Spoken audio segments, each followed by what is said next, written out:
Upaya pemenuhan gizi masyarakat melalui Satuan Pelayanan Pemenuhan Gizi atau SPPG di Sumatera Selatan masih menghadapi tantangan. Hingga kini, pencapaian pembangunan SPPG di Sumatera Selatan belum penuhi target yang dicanangkan.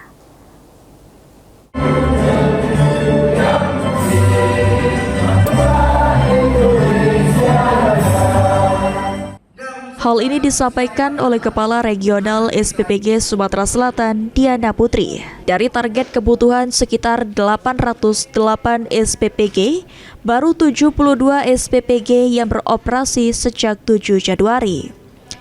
Namun, hanya 7 hingga 9 diantaranya yang memiliki kepala SPPG.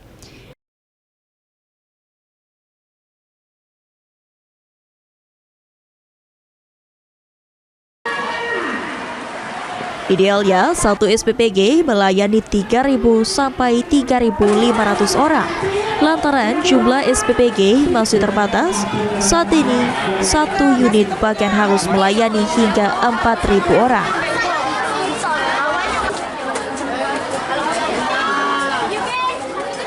Untuk cakupan kita capaian kita saat ini baru sekitar 8% ya Mas, karena SPPG itu masih terbatas.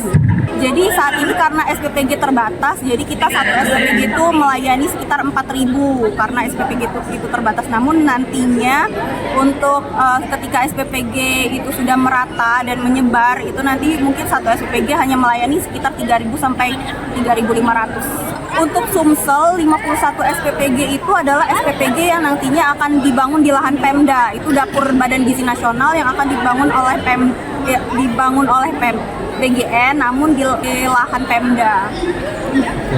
Itu termasuk daerah terpencil di Sumatera Selatan ya Mbak? Iya, termasuk keseluruhan. Jadi satu kabupaten itu ada 3 yang akan dibangun.